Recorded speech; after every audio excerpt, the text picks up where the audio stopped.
नमस्ते दोस्तों, स्वागत है आपका हमारे YouTube चैनल पर। आशा करती हूँ कि आप सकुशल होंगे और अच्छे से परीक्षा की तैयारी कर रहे होंगे। आज हम कक्षा 6 की NCERT की किताब के पहले अध्याय के बारे में बात करेंगे। इस वीडियो में हम जानेंगे कि इस अध्याय में कौन सी महत्वपूर्ण बातें शामिल हैं और कैसे ये आपके अध्ययन के लिए उपयोगी हो सकती हैं। अगर आपको ये वीडियो पसंद आए तो इसे लाइक और हमारे चैनल को सब्सक्राइब करना न भूलें।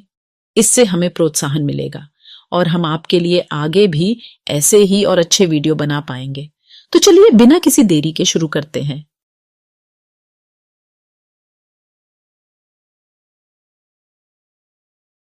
अध्याय 1 क्या, कब, कहां और कैसे? रशीदा का सवाल। रशीदा घर पर बैठी अखबार पढ़ रही थी। अचानक उसकी निगाह एक सुर्खी पर पड़ी। 100 साल पहले। वह सोचने लगी कि कोई यह कैसे जान सकता है कि इतने वर्षों पहले क्या हुआ था। कैसे पता लगाएं यह जानने के लिए कि कल क्या हुआ था। तुम रेडियो सुन सकते हो, टेलीविजन देख सकते हो या फिर अखबार पढ़ सकते हो, साथ ही यह जानने के लिए कि पिछले साल क्या हुआ था। तुम किसी ऐसे व्यक्ति से बात कर सकते हो जिसे उस समय की बातें याद हो। लेकिन बहुत पहले क्या हुआ था यह कैसे जाना जा सकता है? अतीत के बारे में हम क्या जान सकते हैं? अतीत के बारे में बहुत कुछ जाना जा सकता है, जैसे लोग क्या खाते थे, कैसे कपड़े पहनते थे, किस तरह के घरों में रहते थे। हम आखेटकों, शिकारियों, पशुपालकों, कृषकों, शासकों, व्यापारियों, पुरोहितों, शिल्पकारों, कलाकारों, संगीतकारों या फिर वैज्ञानिकों के जीवन के बारे में जानकारियां हासिल कर सकते हैं। यही नहीं, हम यह भी पता कर सकते हैं कि उस समय बच्चे कौन से खेल खेलते थे, कौन सी कहानियां सुना करते थे, कौन से नाटक देखा करते थे या फिर कौन कौन से गीत गाते थे। लोग कहाँ रहते थे। मानचित्र 1 पृष्ठ 2 में नर्मदा नदी का पता लगाओ। आरंभिक लोग कई लाख वर्ष पहले से लोग नर्मदा नदी के तट पर रह रहे हैं। यहाँ रहने वाले आरंभिक लोगों में से कुछ कुशल संग्राहक थे जो आसपास के जंगलों की विशाल संपदा से परिचित थे। अपने भोजन के लिए वे जड़ों, फलों तथा जंगल के अन्य उत्पादों का यहीं से संग्रह किया करते थे। वे जानवरों का आखेट शिकार भी करते थे।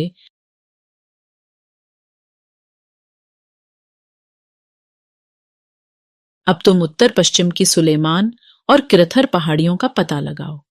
इसी क्षेत्र में कुछ ऐसे स्थान हैं जहां लगभग 8000 वर्ष पूर्व स्त्री पुरुषों ने सबसे पहले गेहूं तथा जौ जैसी फसलों को उपजाना आरंभ किया। उन्होंने भेड़, बकरी और गाय बैल जैसे पशुओं को पालतू बनाना शुरू किया। ये लोग गांवों में रहते थे। अब तुम उत्तर पूर्व में गारो तथा मध्य भारत में विंध्य पहाड़ियों का पता लगाओ। ये कुछ अन्य ऐसे क्षेत्र थे जहां कृषि का विकास हुआ। जहां सबसे पहले चावल उपजाया गया, वे स्थान विंध्य के उत्तर में स्थित थे।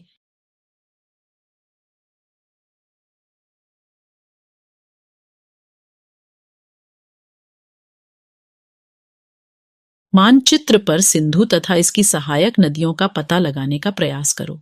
सहायक नदियां उन नदियों को कहते हैं जो एक बड़ी नदी में जाकर मिल जाती हैं। लगभग 4700 वर्ष पूर्व इन्हीं नदियों के किनारे कुछ आरंभिक नगर फले फूले, जबकि गंगा इसकी सहायक नदियों के किनारे तथा समुद्र तटवर्ती इलाकों में नगरों का विकास लगभग 2500 वर्ष पूर्व हुआ। गंगा तथा इसकी सहायक नदी सोन का पता लगाओ। गंगा के दक्षिण में स्थित इन नदियों के आसपास का क्षेत्र प्राचीन काल में मगध, वर्तमान बिहार नाम से जाना जाता था। इसके शासक बहुत शक्तिशाली थे और उन्होंने एक विशाल राज्य स्थापित किया था। देश के अन्य हिस्सों में भी ऐसे राज्यों की स्थापना की गई थी। लोगों ने सदैव दक्षिण एशिया उपमहाद्वीप के एक हिस्से से दूसरे हिस्से तक यात्रा की। कभी कभी हिमालय जैसे ऊंचे पर्वतों, पहाड़ियों, रेगिस्तान, नदियों तथा समुद्रों के कारण यात्रा करना जोखिम भरा होता था। लेकिन फिर भी ये यात्राएं उनके लिए असंभव नहीं थीं। वे ये यात्राएं करते थे, कभी लोग काम की तलाश में तो कभी प्राकृतिक आपदाओं के कारण एक स्थान से दूसरे स्थान तक जाया करते थे। कभी कभी सेनाएं दूसरे क्षेत्रों पर विजय हासिल करने के लिए जाती थीं। इसके अतिरिक्त व्यापारी कभी काफिले में तो कभी जहाजों में अपने साथ मूल्यवान वस्तुएं लेकर एक स्थान से दूसरे स्थान जाते रहते थे। धार्मिक गुरु लोगों को शिक्षा और सलाह देते हुए एक गांव से दूसरे गांव तथा एक कस्बे से दूसरे कस्बे तक जाया करते थे। कुछ लोग नए और रोचक स्थानों को खोजने के लिए अपनी इच्छा से भी यात्रा किया करते थे। इन सभी यात्राओं से लोगों को एक दूसरे के विचारों को जानने का अवसर मिलता था। दक्षिण एशिया, जो कि वर्तमान में आधुनिक भारत, पाकिस्तान, बांग्लादेश, नेपाल, भूटान, श्रीलंका, अफगानिस्तान, ईरान, चीन तथा म्यांमार आदि पड़ोसी देशों को दर्शाता है। दक्षिण एशिया एक महाद्वीप से छोटा है, लेकिन यह अपनी विशालता तथा शेष एशिया से समुद्रों, पहाड़ियों तथा पर्वतों में बटे होने के कारण इसे प्रायः उपमहाद्वीप कहा जाता है। आज लोग यात्राएं क्यों करते हैं? एक बार फिर से मानचित्र 1 को देखो। पहाड़ियां, पर्वत और समुद्र इस उपमहाद्वीप की प्राकृतिक सीमा का निर्माण करते हैं। हालांकि लोगों के लिए इन सीमाओं को पार करना आसान नहीं था। जिन्होंने ऐसा चाहा वे ऐसा कर सके। वे पर्वतों की ऊंचाई को छू सके तथा गहरे समुद्रों को पार कर सके। उपमहाद्वीप के बाहर से भी कुछ लोग यहाँ आए और यहीं बस गए। लोगों के इस आवागमन ने हमारी सांस्कृतिक परंपराओं को समृद्ध किया। कई 100 वर्षों से लोग पत्थर को तराशने, संगीत रचने और यहाँ तक कि भोजन बनाने के नए तरीकों के बारे में एक दूसरे के विचारों को अपनाते रहे हैं। देश के नाम, अपने देश के लिए हम प्रायः इंडिया तथा भारत जैसे नामों का प्रयोग करते हैं। इंडिया शब्द इंडस से निकला है, जिसे संस्कृत में सिंधु कहा जाता है। आप अपने एटलस में ईरान और यूनान का पता लगाओ। लगभग 2500 वर्ष पूर्व उत्तर पश्चिम की ओर से आने वाले ईरानियों और यूनानियों ने सिंधु को हिदोस अथवा इंदोस और सिंधु नदी के पूर्व में स्थित भूमि प्रदेश को इंडिया कहा। भरत नाम का प्रयोग उत्तर पश्चिम में रहने वाले लोगों के एक समूह के लिए किया जाता था। इस समूह का उल्लेख संस्कृत की आरंभिक लगभग 3500 वर्ष पुरानी कृति ऋग्वेद में भी मिलता है। बाद में इसका प्रयोग देश के लिए होने लगा।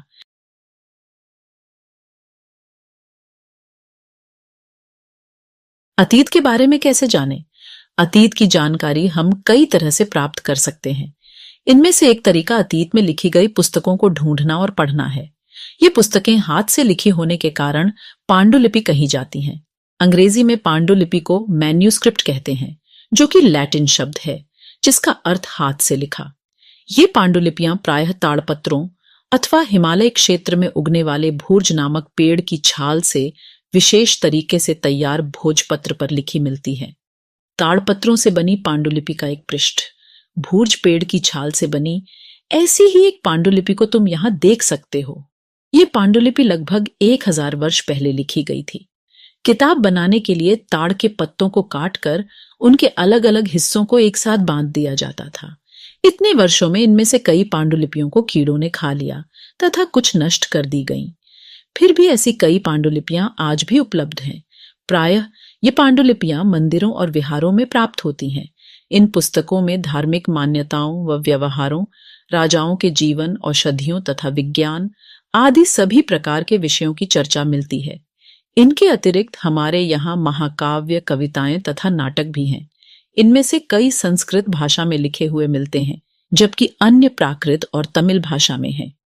प्राकृत भाषा का प्रयोग आम लोग करते थे। अतीत की जानकारी प्राप्त करने के लिए हम अभिलेखों का भी अध्ययन कर सकते हैं।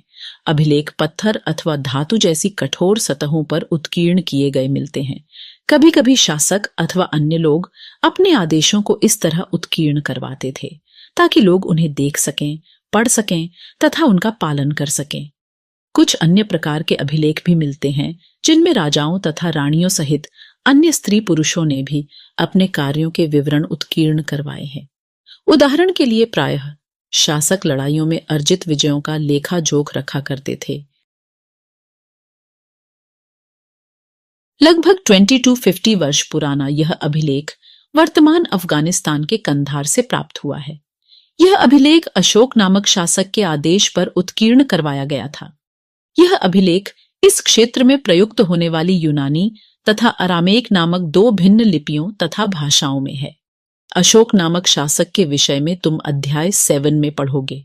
जब हम कुछ लिखते हैं तब हम किसी लिपि का प्रयोग करते हैं।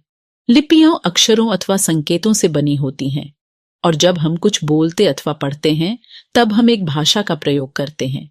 क्या तुम बता सकते हो कि कठोर सतह पर लेख लिखवाने के क्या लाभ थे और ऐसा लेख लिखवाने में क्या क्या कठिनाइयां आती थीं? इसके अतिरिक्त अन्य कई वस्तुएं अतीत में बनी और प्रयोग में लाई जाती थीं। ऐसी वस्तुओं का अध्ययन करने वाला व्यक्ति पुरातत्वविद कहलाता है। पुरातत्वविद पत्थर और ईंट से बनी इमारतों के अवशेषों, चित्रों तथा मूर्तियों का अध्ययन करते हैं। वे औजारों, हथियारों, बर्तनों, आभूषणों तथा सिक्कों की प्राप्ति के लिए छानबीन तथा खुदाई भी करते हैं। इनमें से कुछ वस्तुएं पत्थर, पकी मिट्टी तथा कुछ धातु की बनी हो सकती हैं। ऐसे तत्व कठोर तथा जल्दी नष्ट न होने वाले होते हैं। पुरातत्वविद जानवरों, चिड़ियों तथा मछलियों की हड्डियां ढूंढते हैं। इससे उन्हें यह जानने में भी मदद मिलती है कि अतीत में लोग क्या खाते थे। वनस्पतियों के अवशेष बहुत मुश्किल से बच पाते हैं। यदि अन्न के दाने अथवा लकड़ी के टुकड़े जल जाते हैं तो वे जले हुए रूप में बचे रहते हैं। बाएं चित्र में एक प्राचीन नगर से प्राप्त पात्र। इस तरह के पात्रों का प्रयोग 4700 वर्ष पूर्व होता था। दाएं चित्र में एक पुराना चांदी का सिक्का। इस तरह के सिक्कों का प्रयोग लगभग 2500 वर्ष पूर्व होता था। हमारे द्वारा आज प्रयोग में आने वाले सिक्कों से यह सिक्का कैसे भिन्न है? क्या पुरातत्वविदों को बहुधा कपड़ों के अवशेष मिलते होंगे? पांडुलिपियों, अभिलेखों तथा पुरातत्व से प्राप्त जानकारियों के लिए इतिहासकार प्रायः पुरातात्विक स्रोत शब्द का प्रयोग करते हैं। इतिहासकार उन लोगों को कहते हैं जो अतीत का अध्ययन करते हैं। पुरातात्विक स्रोत के प्राप्त होते ही अतीत के बारे में पढ़ना बहुत रोचक हो जाता है, क्योंकि इन स्रोतों की सहायता से हम धीरे धीरे अतीत का पुनर्निर्माण करते जाते हैं। अतः इतिहासकार तथा पुरातत्वविद उन जासूसों की तरह हैं जो इन सभी स्रोतों का प्रयोग सुराग के रूप में कर अतीत को जानने का प्रयास करते हैं। अतीत, एक या अनेक? क्या तुमने इस पुस्तक के शीर्षक हमारे अतीत पर ध्यान दिया है? यहां अतीत शब्द का प्रयोग बहुवचन के रूप में किया गया है।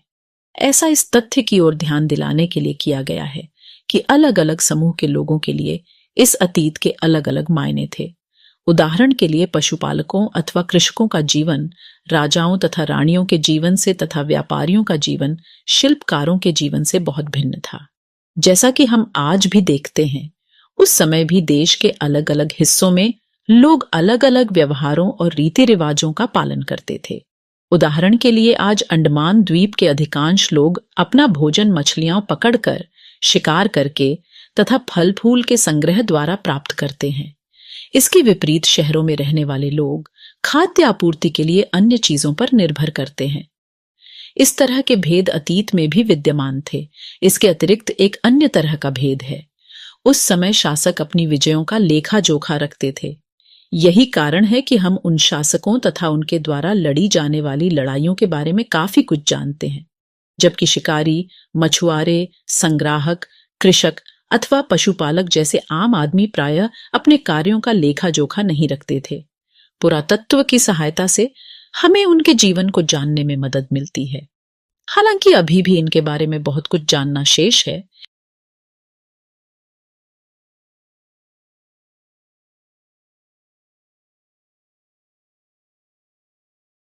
तिथियों का मतलब।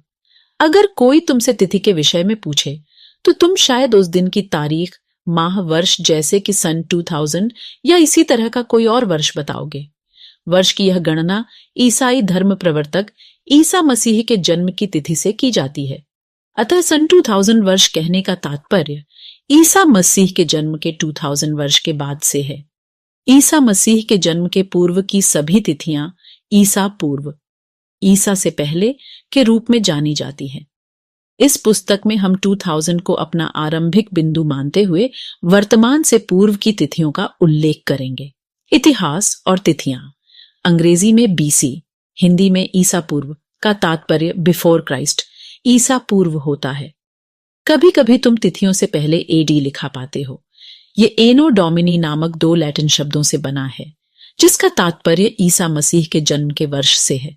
कभी कभी एडी की जगह सीपटी तथा बीसी की जगह बीसीई का प्रयोग होता है।